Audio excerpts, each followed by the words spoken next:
The silver dollar felt heavy and final in his palm, the last of its kind he owned.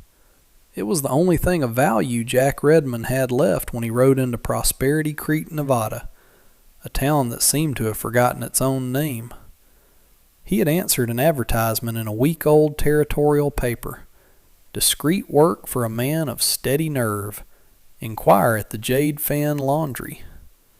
He had imagined a merchant needing a payroll guarded or a rancher needing a fence line defended. But the woman who stood before him, her hands still damp from her work, was offering a contract of a different sort entirely. Her name was Leanne, and her impossible proposition hung in the steam-filled air between them. "Pretend to be my husband," she had said, her voice quiet but clear, with none of the hesitation he expected. He looked around the small, clean room.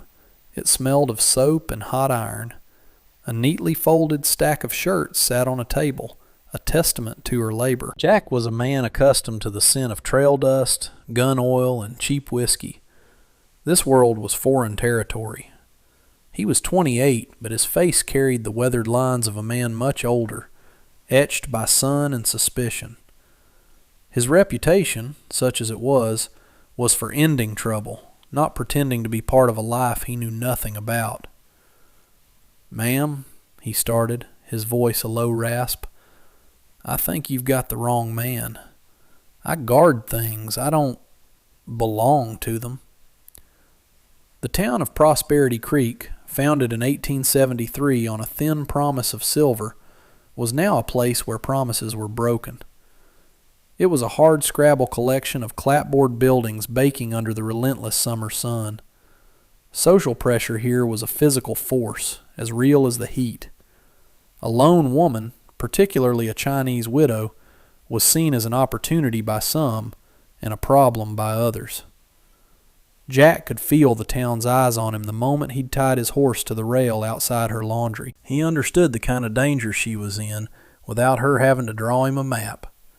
It was the quiet, smiling kind of danger that wore a suit and carried a deed instead of a gun. Leanne met his gaze without flinching. Her eyes were dark and intelligent, and they held a deep exhaustion he recognized. "The man who is causing my trouble, Mr. Finch, he respects contracts. He respects the law when it suits him. A lone woman's claim to her property is a suggestion. A wife's claim, backed by a husband with a steady nerve, that is a fact he cannot ignore." She gestured to the Colt Peacemaker holstered on his hip. "I do not need a guard. I need the appearance of one who belongs here. Permanently." He shifted his weight, the worn leather of his gun belt creaking in the quiet room. The advertisement hadn't mentioned this. It had promised payment for a job, a straightforward transaction. This was something else, something tangled and complicated. He had spent years avoiding just this kind of entanglement. But then he looked at the silver dollar in his hand, his last one, and thought of the alternative, riding out with an empty pocket and a hungry horse. She saw the calculation in his eyes.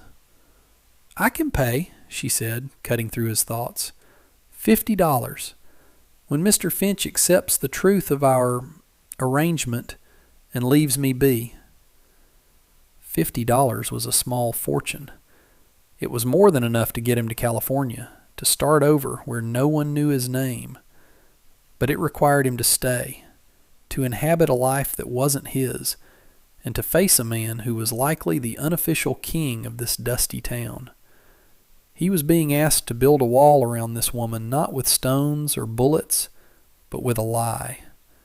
And Jack Redmond was about to find out that some lies had to be defended as fiercely as the truth. He closed his hand around the silver dollar, its cool weight a sudden anchor. "All right, ma'am," he said, the words feeling strange in his mouth. "Where do I start?" The first test came sooner than he expected. Jack had spent 2 days doing little more than occupying space, a task he found surprisingly difficult. He fixed a loose board on her front step and cleaned his pistol on the porch, making sure anyone who passed by saw him there. He was a visible deterrent, a scarecrow with a gun. It felt dishonest. Therefore, when a polished black buggy pulled up in a cloud of afternoon dust, Jack felt a strange sense of relief. The performance was about to begin. Alistair Finch stepped down from the buggy. He was a man whose softness was a weapon. His suit was dark wool, absurd in the Nevada heat, but it was immaculate. He moved with the unhurried confidence of a man who owned the ground he walked on. He wasn't alone. Two hard-faced men in dusty coats flanked him, their hands staying close to the pistols on their hips. Leanne came to the doorway, wiping her hands on her apron. She stood tall, but Jack saw the slight tremor in her fingers. He moved to stand beside her, a half step in front. He didn't draw his weapon. He just stood there, a silent, physical fact. "Mrs. Way," Finch began, his voice smooth as oiled leather. He offered a smile that didn't reach his eyes. "I trust you've had time to reconsider my generous offer for this establishment?" "My answer is the same, Mr. Finch," Leanne replied, her voice steady. "This property is not for sale." Finch's gaze slid from her to Jack, taking in his worn clothes and the holstered gun. He dismissed him with a glance. "I have here," he said, producing a document from his coat pocket, "a lien against your late husband's assets for an outstanding debt at the Mercantile. $300. A debt I was kind enough to acquire." This was the crisis, the concrete external threat. It wasn't just social pressure anymore. It was a legal instrument, a piece of paper that could strip her of everything. Jack felt the familiar cold knot tighten in his gut. He was outmatched. He knew guns, not laws. Finch held all the power in this town, the money, the legal standing, the men to back his play. All Jack had was a reputation he wasn't even sure had reached this far south. But then Leanne did something that surprised him. She stepped forward, her previous nervousness gone, replaced by a cool authority. "May I see that document?" she asked. Finch, taken aback for a second, handed it to her. He expected tears or pleading. Instead, Leanne read the paper, her finger tracing the lines of script. Her brow furrowed, not in confusion, but in concentration. The town was watching. Mr. Abernathy, the owner of the Mercantile, had come out onto his own porch across the street, pretending to sweep, but missing nothing. "This is your signature, Mr. Finch," Leanne stated, her voice carrying in the still air. "But this is not my husband's." Finch's smile tightened. "A desperate claim, madam. Your husband was a laborer. He made his mark with an X. It is duly witnessed." "My husband was many things, Mr. Finch. A laborer was only one of them," she said, and her English was suddenly sharper, more precise than the simple phrases she had used with Jack. "He was also a scholar from a family of merchants. He could read and write English better than the man who witnessed this forgery." The accusation hit the air like a physical blow. Finch's composure finally cracked. A flicker of something ugly crossed his face before he smoothed it over. He was losing control of the narrative in front of an audience. Therefore, he changed tactics. "This is nonsense," he snapped, turning to his men. "The debt is legal. We're here to collect on the property that secures it. Start with the press." One of the men started toward the laundry, a heavy iron clothes press visible through the open door. It was the heart of her business, the tool of her independence.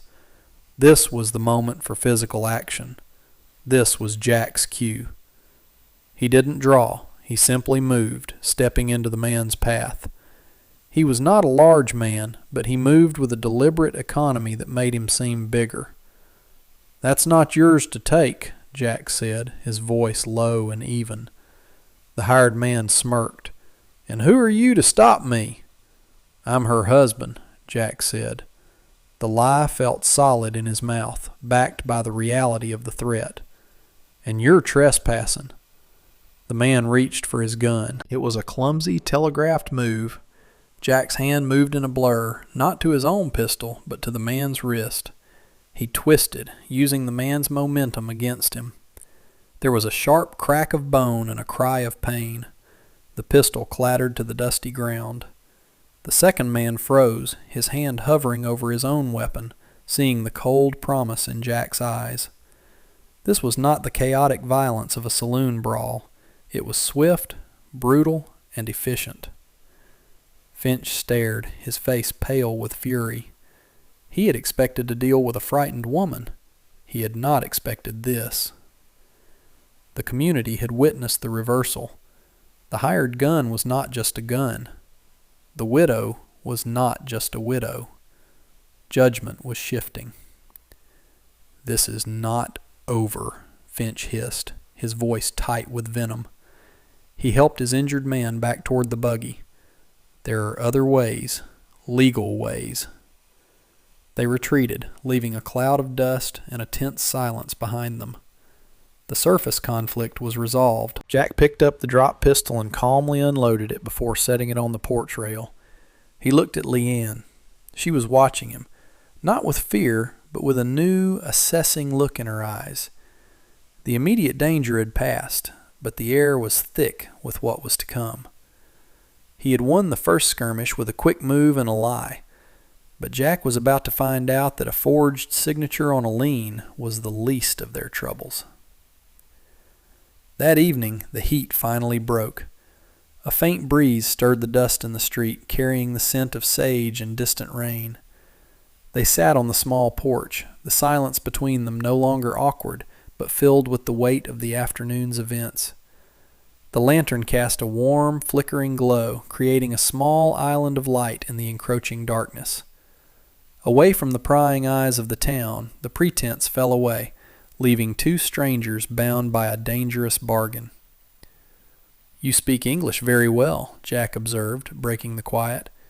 It wasn't a question. Leanne looked out at the dark shape of the mountains on the horizon. "My father was a trader in Canton," she said, her voice soft. "He believed the world was changing. He insisted my brother and I learn the languages of commerce, English, French. He said it was a kind of armor." "It seemed to be today," Jack admitted. "That and knowing your husband's signature." She turned to him, her expression serious. "What I said was the truth. Way was educated. He came to America not just to build railroads, but to map the land for a company back home. He was a surveyor by training." This was the revelation, the hidden history that reframed everything. He wasn't just a laborer who died in an accident. He was something more. Finch didn't know that, Jack surmised. He just saw a Chinese worker, an easy target. "He saw what he wanted to see," Leanne corrected gently. "But Way found something Finch didn't want found. That is the real reason for all this." She stood and went inside, returning a moment later with a leather-bound book. It was a surveyor's ledger, its pages filled with neat columns of figures and elegant, precise handwriting, a mix of English and Chinese characters. The paper at the edges was worn, but the book itself had been carefully preserved. This was the physical object, the heart of the matter. "Way was meticulous," she said, opening the book on the small table between them. "He mapped every spring, every creek, every sign of water in this valley." She pointed to a specific page, a detailed drawing of the dry creek bed that ran behind her property. "He found an underground spring here, not a trickle, a real source, enough to irrigate 100 acres through the driest summer." Jack understood immediately. In Nevada, water was more valuable than gold. A hidden spring could turn a worthless tract of desert into a fortune. "Finch owns the land around you," he said. "All of it," she confirmed. "He bought it for pennies an acre from the railroad.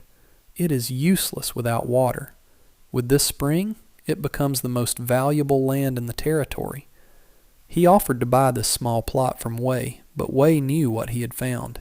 He refused. A month later, there was a rock slide at the rail camp. Way was gone. The story settled between them, cold and heavy. This wasn't about a $300 debt. It was about theft, and almost certainly murder.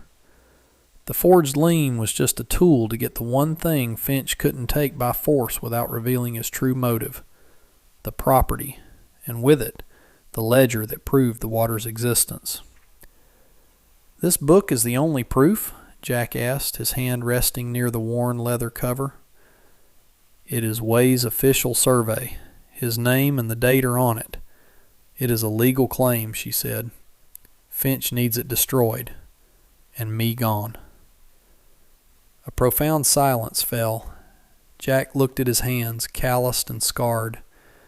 They were good for one thing, and it wasn't fighting legal battles. He was a drifter who had agreed to a $50 lie.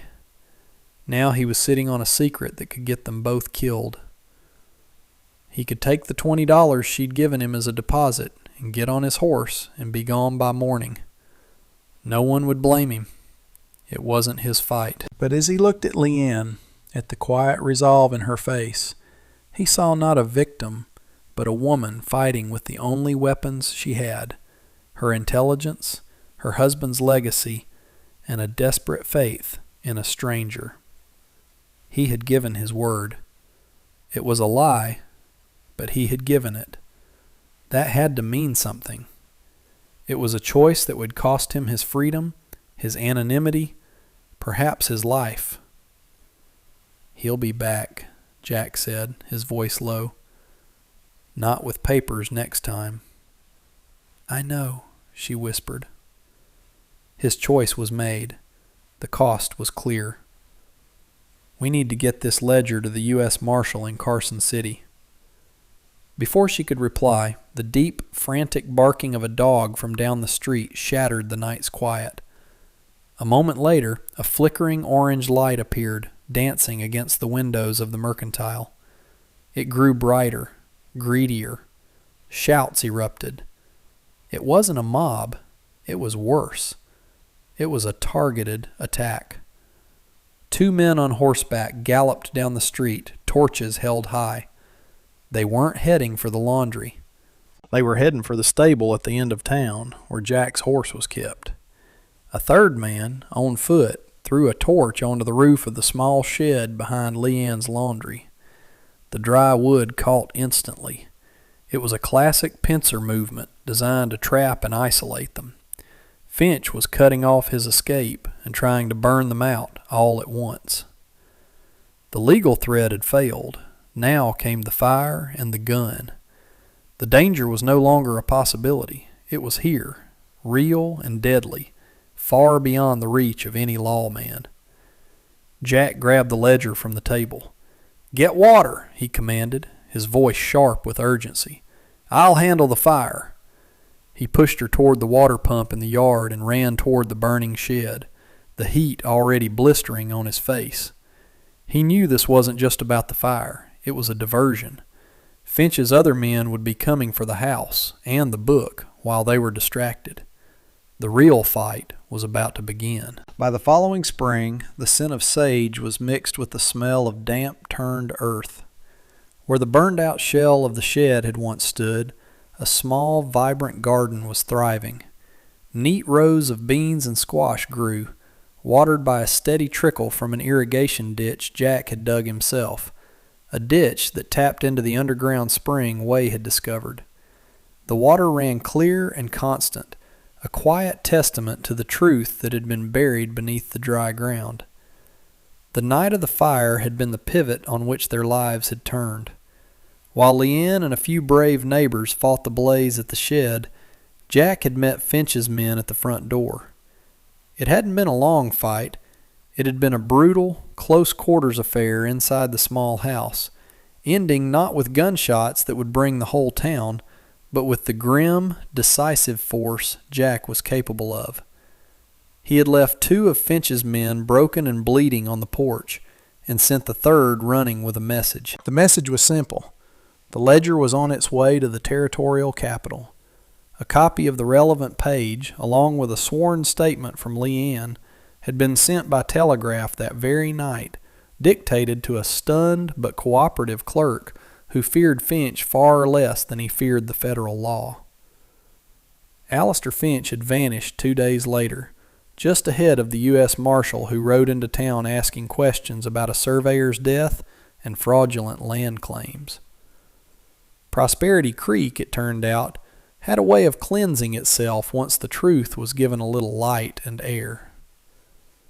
Now, 6 months later, Jack Redmond was still there. The $50 Leanne had promised him sat in a jar on the mantelpiece, untouched. His work had not ended when Finch left town. It had simply changed. The job of pretending to be a husband had slowly, imperceptibly, become the reality of being a partner. He repaired the fire damage, expanded the laundry, and dug the ditch that brought Way's legacy to life. He never spoke of his past, and she never asked. They built their future one day at a time on a foundation of a promise made under duress. The community's judgment had reversed itself, not in a single dramatic moment, but through 100 small, ordinary observations.